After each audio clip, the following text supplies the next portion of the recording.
Hello दोस्तों, welcome to the Raj academy YouTube channel.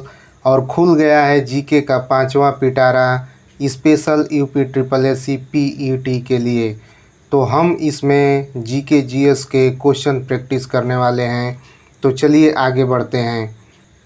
निम्नलिखित में डॉक्टर मनमोहन सिंह के बारे में कौन सा कथन सत्य नहीं है? तो आपको बताना है कि इसमें से कौन सा कथन सत्य नहीं है। भारत के पूर्व वित्त मंत्री, भारतीय रिजर्व बैंक के पूर्व गवर्नर, वित्त आयोग के पूर्व अध्यक्ष या आईएमएफ के प्रतिनिधि के रूप में। तो आपको बताना है कि डॉक्टर मनमोहन सिंह इनमें से किस पद पर कार्य नहीं किए हैं। तो इसमें वो वित्त आयोग के पूर्व अध्यक्ष के रूप में कार्य नहीं किए हैं। अब इसमें आगे बढ़ते हैं और देखेंगे भारत के पूर्व वित्त मंत्री वह डॉक्टर मनमोहन सिंह 1991 में भारत के पूर्व वित्त मंत्री रह चुके हैं, जब पीवी नरसिम्हा राव प्रधानमंत्री थे। भारतीय रिजर्व बैंक के पूर्व गवर्नर वह भारतीय रिजर्व बैंक के 15वें गवर्नर रह चुके हैं 1982 से 1985 तक। लेकिन वो वित्त आयोग के पूर्व अध्यक्ष नहीं थे, बल्कि वो वित्त मंत्री थे। और आईएमएफ में भारत के प्रतिनिधि के रूप में सीनियर इकोनॉमिस्ट के तौर पर कार्य किए हैं। तो अब आगे बढ़ते हैं अगले प्रश्न की तरफ। और अगला प्रश्न है, निम्नलिखित में भारत में पारिस्थितिकी के जनक किसको माना जाता है? आपको ऑप्शन देख करके बताना है कि किसको माना जाता है।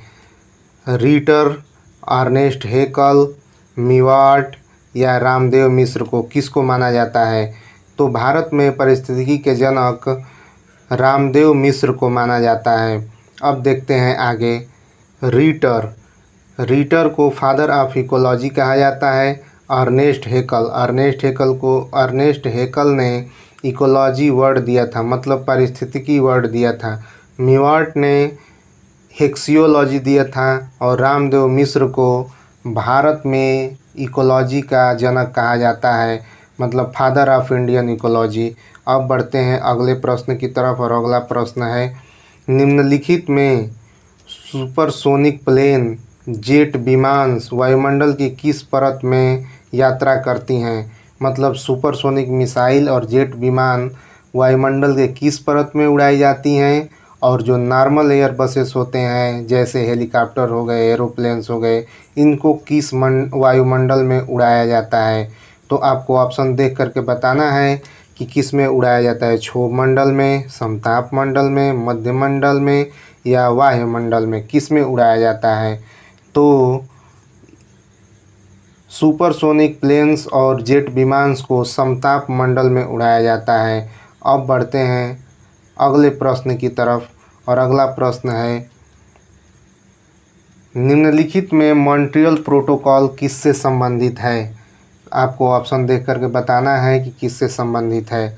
कार्बन डाइऑक्साइड से, ओजोन लेयर से, जल प्रदूषण से या इनमें से किसी से नहीं।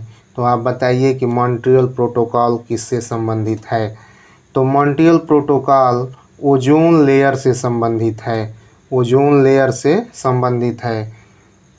ओजोन लेयर को अम्ब्रेला ऑफ अर्थ कहा जाता है। यह पृथ्वी से लगभग 15 से 30 किलोमीटर की ऊंचाई पर पाया जाता है। अब बढ़ते हैं अगले प्रश्न की तरफ। और अगला प्रश्न है, निम्नलिखित में अनावृत बीजी पौधा कौन सा है? आपको ऑप्शन देख करके बताना है कि इसमें से कौन सा पौधा अनावृत बीजी है। चीड़, ताड़, सिकेट्स या नारियल का पेड़, इसमें से कौन सा है? अनावृत बीजी का मतलब होता है जिसके बीज पे छिलका होता है, जिसमें फल आते हैं, जिसमें फूल आते हैं, इनमें से कौन सा पौधा है? तो इनमें से नारियल का पेड़ ऐसा पौधा है जो अनावृत बीजी है। अब बढ़ते हैं अगले प्रश्न की तरफ। और अगला प्रश्न है, निम्नलिखित में वायुमंडल की किस परत में ओजोन परत पाई जाती है? ओजोन परत पाई जाती है। तो आपको ऑप्शन देख करके बताना है कि किस परत में पाई जाती है। वायुमंडल में, क्षोभ मंडल में, समताप मंडल में या फिर आयन मंडल में। तो आप बताइए कि किस मंडल में पाई जाती हैं। तो समताप मंडल में ओजोन लेयर पाई जाती है। समताप मंडल में ओजोन लेयर पाई जाती है।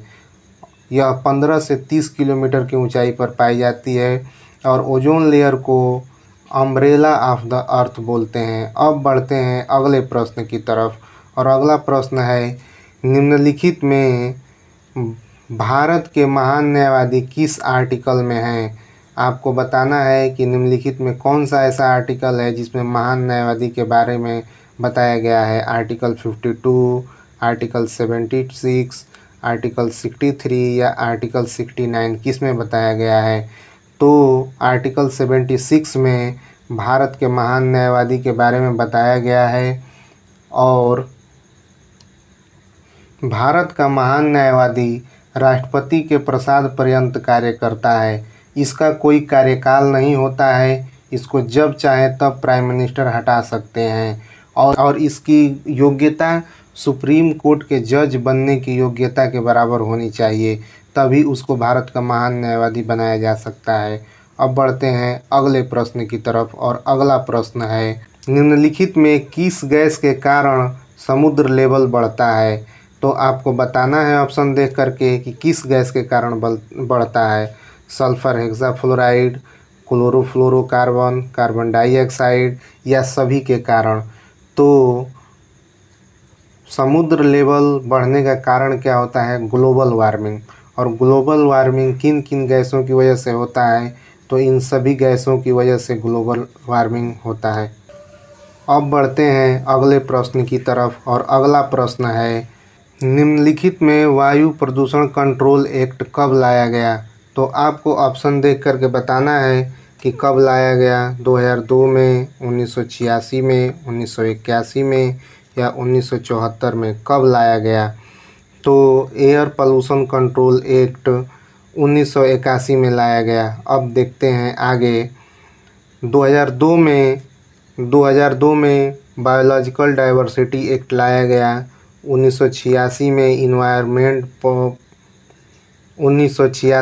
इन्वायरमेंट प्रोटेक्शन एक्ट लाया गया और 1981 में एयर पोल्यूशन कंट्रोल एक्ट और 1974 में वाटर पोल्यूशन 1971 में water pollution and control act लाया गया। अब बढ़ते हैं अगले प्रश्न की तरफ और अगला प्रश्न है, निम्न में किस एजेंसी के द्वारा रेड डाटा बुक प्रकाशित की जाती है? तो आपको बताना है ऑप्शन देख करके कि किस एजेंसी के द्वारा रेड डाटा बुक प्रकाशित की जाती है। WHO के द्वारा, IUCN के द्वारा, विप्पो के द्वारा या यूनेस्को के द्वारा, किसके द्वारा की जाती है? तो red data book publish IUCN के द्वारा की जाती है। अब देखते हैं आगे।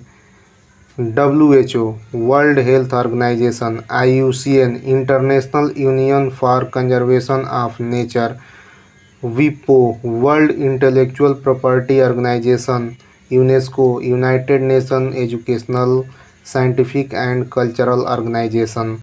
तो इसी के साथ क्लास की समाप्ति होती है।